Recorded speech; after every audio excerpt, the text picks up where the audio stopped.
So, what's going on between George Not Found and Katie Bugs? Hey there,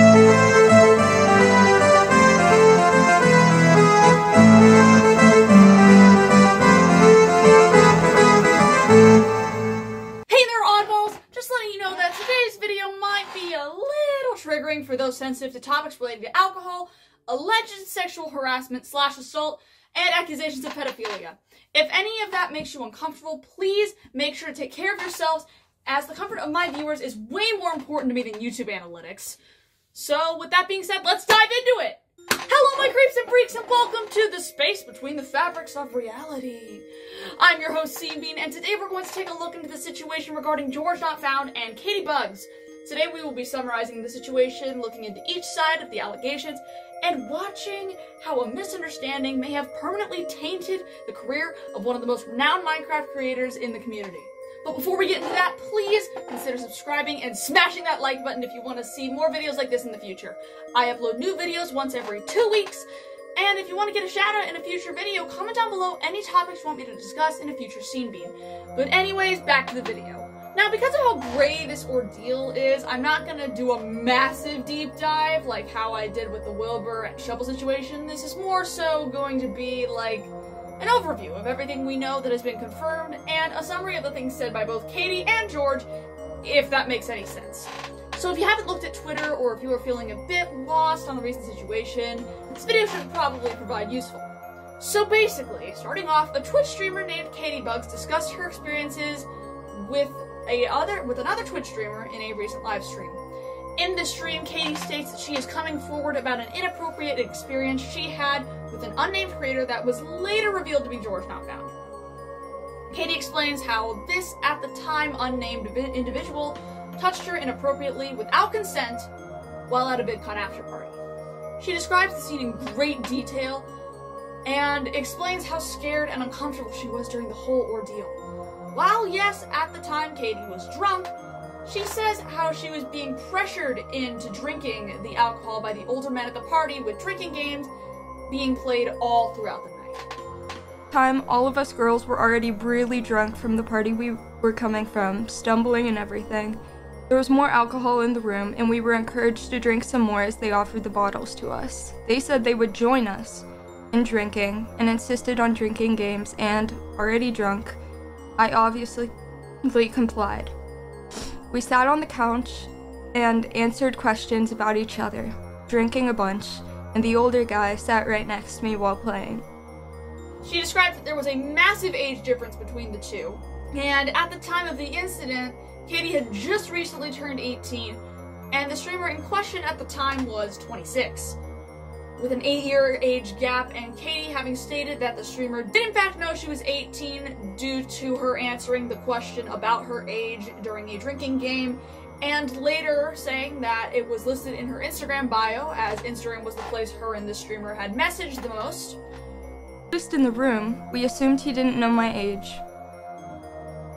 Later that night, when I left, I received Instagram DMs from him, and in my Instagram bio, in bold, was my age, 18, confirming he knew how old I was.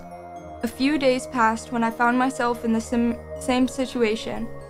Us three were at a party when it got boring, and whether the girl wanted to leave and go to his room, or he asked us who I cannot remember. But even though at the time this streamer remained unnamed, Katie didn't stray away from talking about his popularity. Katie explained how she had been a bit of a fan of the creator at the time, and due to being starstruck, she described how she confused nerves for excitement. According to her, this individual was acting very flirtatiously without asking permission, and due to the drunken state she was in, Katie didn't object to the advances. Things escalated quickly after the man touched her inappropriately without Katie's consent, and Katie explained how badly she wanted to leave the situation, but felt trapped next to him and unable to move. It was a little after that, when I resorted to playing games on my phone when it happened. Out of nowhere, I felt him slip his hand under my clothes, sitting next to me on the couch, in front of everyone. He disguised it with a simple, "Are you ticklish?" I coughed out a no, still staring at my phone.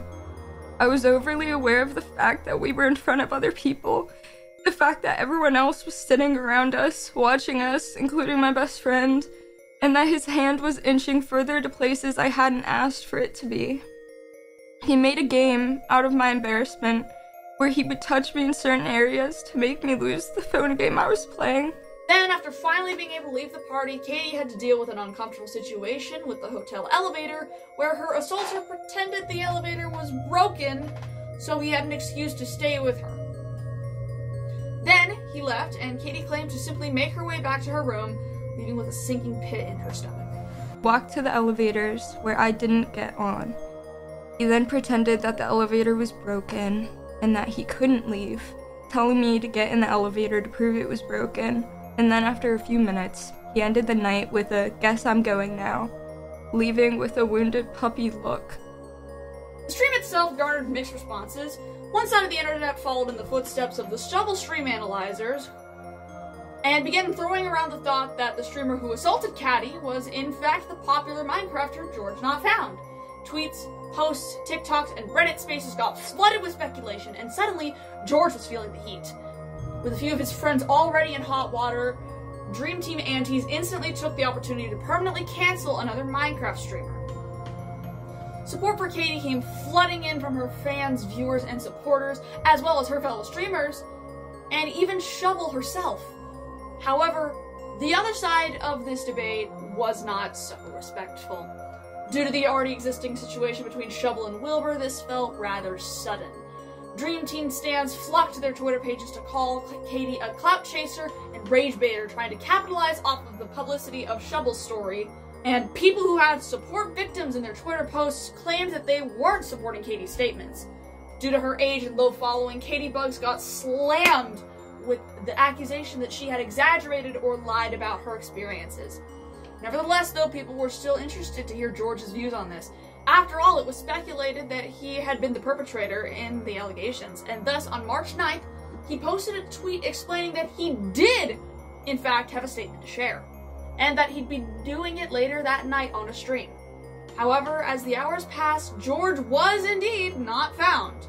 Having missed his stream deadline, Twitter users started speculating what might have happened. With some of these speculations, let's just say they got rather dark.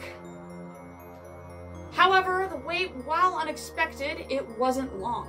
The next morning, George went live and gave his statement on the allegations against him, which, to many surprise, greatly clashed with the claims made by Katie. In his live stream, George recounted his memory of the events, which differed greatly from Katie's. I want to make sure to note that the stream was not monetized in any way before moving forward, and he requests that no hate be sent to anybody mentioned in the stream after it was over.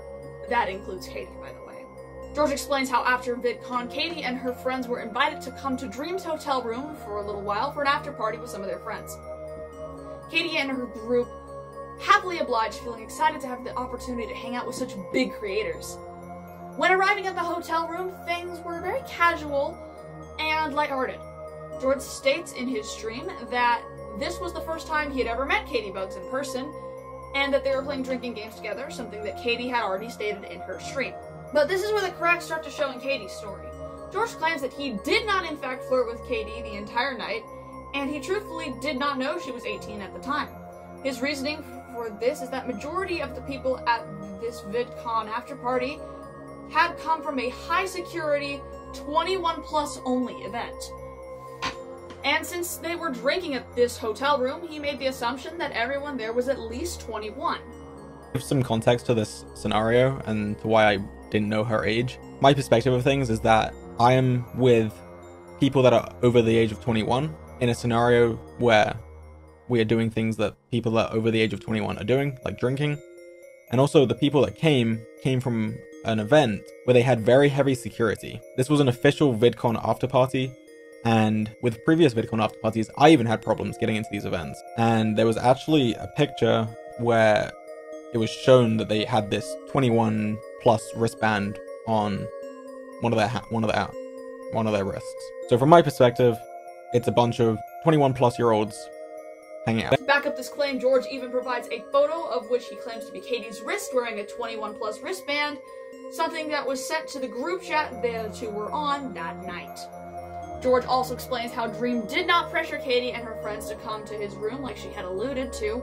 Instead, the girls all wanted to come down to Dream's, as seen in the screenshots he provides. Something I actually want to point out before I continue with the rest of the story is the way that she phrases some things in her story. Instead of saying that her and the rest of her friends actually wanted to come to the hotel to hang out with us, she said that one friend was invited by Dream, but she didn't want to go alone. So then, they decided to go along with her because they were willing to go anywhere. I just think it's important to note already that the story is slightly different from the reality of it, and I'll be mentioning this a few more times throughout the rest of the story. You can see in these screenshots from the text at the time that they were all trying to come to the hotel, and it wasn't just oh, we're willing to follow her, essentially. They were all in the group chat and part of the discussion to go to the hotel. George states that during this party, everyone had already been drunk on arrival, and that things seemed very casual. Him and Katie were bonding with each other whilst playing a game on Katie's phone, and to George, things seemed very mutually reciprocated. Eventually, a playful banter turned to flirting, flirting turned to cuddling, and cuddling, well, cuddling turned to touching. Out of respect for Katie, I'm not going to go into detail about how she was touched, as in her original VOD, she did not specify. All you really need to know is that it was non-consensual under the close touching, and that George thought it was consensual because of how Katie was acting during it. But again, silence is not consent. It's not. It's not consent. It's not. It's not. George elaborated on some of the flirty back and forth banter in the elevator that Katie had described. Apparently, the elevator joke was between the two of them, not something only George was doing. And after clarifying on a few more things, George Not Found ended his stream. Now, with this information, things were looking great for Katie, and it seems she knew this as well. After watching George's stream, Katie uploaded her written response onto Twitter on March 11th. So because this wasn't done during a live stream, I'm just going to show it to you all to make sure I don't pass over any important details, as this response is kind of a turning point in the situation.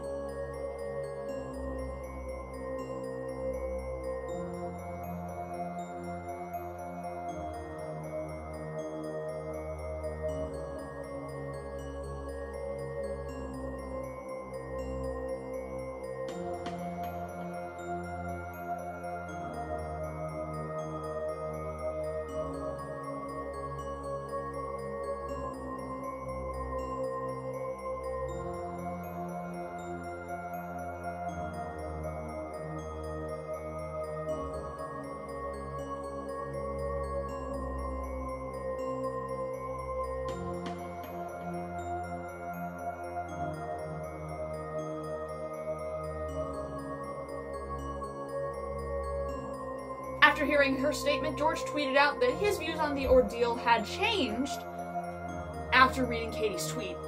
Said tweet has since been deleted, but I do have a screenshot of it. However, George's most recent response is still up, unlike his previous tweets and Twitch statement. Said response has been uploaded to YouTube and was pinned on George's Twitter on March 16th. Overall, it was just a bunch of back and forth between him and Katie, and all you really need to know about his new stream was that Katie's response put what had happened into a different perspective for him. Turns out George hadn't even suspected that Katie may have been a fan of his, or that she might have seemed happy only because she was scared she'd embarrass a big creator in front of his friends. It put a lot of things into perspective for George Not Found, and he said he felt absolutely awful that he hadn't even considered this as a possibility. George hadn't considered that rather than enjoying it, Katie would have just felt lucky that a famous person would even pay attention to her. And honestly, I don't think we should blame either of them for that. The main reason I wanted to make this video is because I wanted to share what I think is actually going on with the whole ordeal. And I think it's both a misunderstanding and an honest mistake. Don't get me wrong, I am not defending sexual harassment or assault. For Gur's sake, I've experienced that in my life before. I know what it's like. But honestly, in my opinion, the evidence is pointing to this being a miscommunication, not a crime. Now, there are a few things I hadn't mentioned prior in this video because I wanted to include all of it in this section where I explained my thoughts. First, I want to state by stating my views on this. 1, I don't think George is guilty. And 2, I also don't think Katie Bugs is a liar or that she is making all this stuff up online for clout purposes. But before everyone starts clowning on my buffoonery in the comments, allow me to explain. Katie states at the beginning of her original livestream that she wouldn't have had the courage to speak on what happened if it weren't for Shelby's bravery. Now, this I completely understand, and I want to explain this a bit. I know it seems like making allegations is trending right now in the public eye, but that's not what's happening here. To best explain this, I want to describe to everyone what the butterfly effect is. The butterfly effect is a scientific theory where one small action can cause a wide-scale reaction across the world. This is what I believe is currently happening in the creator space. Because of Shelby's bravery, other creators are becoming inspired to advocate for their experiences. It's not a trend to make up false allegations, at least not in this instance. And I'm not saying that any of the allegations that have come out from people like Katie, Shelby, or Alice, or anybody else for that matter, are fake. I'm not calling anybody a liar here. But based on the way Katie spoke and her emotional response on that first live stream, I think it would be absolute insanity to say that it was all an act. If it was really to gain internet clout, Katie would have specifically made a direct call out to George, and I don't think she would have done it during a live stream if it was all a lie. Well, yes, there are some holes in Katie's story. I don't necessarily think that there are enough to say she made the whole thing up. And this is the main reason why I don't think George is guilty as well. He handled the entire situation very carefully and showed a lot of evidence to prove his side. Everything that's going on right now between these two is just a giant mess, and honestly, I feel like this is all the result of a misunderstanding and peer pressure. In George's live stream, he ended up revealing to his viewers that Katie's friend group absolutely despised the Dream Team. So, with this in mind, here's what I honestly think happened. Upon seeing Shelby's stream, Katie Bugs and her friends began to think differently about the experience she had with George Not Found. Together, they took a second look back at what happened that night and realized what George did wasn't okay. Shocked that they hadn't realized this sooner, the group began to see George's actions as more than an honest mistake due to clouded judgment while intoxicated.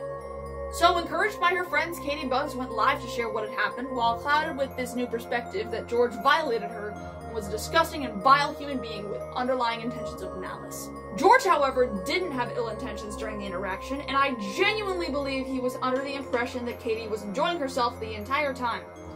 While silence is not consent, it is important to remember that they were both extremely drunk during the whole ordeal. Judgment gets clouded while under influence, and I think that is what happened in this situation. So to everyone who has set hate to either party or anyone else involved in this, please stop. It's clear to me that this entire situation was a misunderstanding, or at least that's my view on it. You're all allowed to have your own view. If you disagree with me, that's totally fine, but this is just how I see it as an outside observer. And, like, overall, I feel it best that we allow those involved to move on from it peacefully. Misinterpreting something doesn't make you a bad person, it just makes you a person.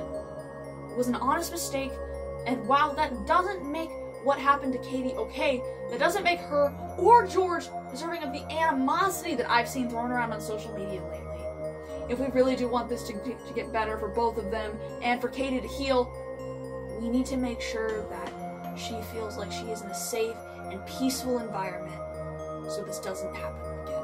But anyways, that's all I have for today's video. If you haven't done so, please hit the like and subscribe button, and be sure to ring the bell for notifications so you never miss a new upload. If you have any other topics you want me to cover, leave a comment below and you just might get a shout out in the next video.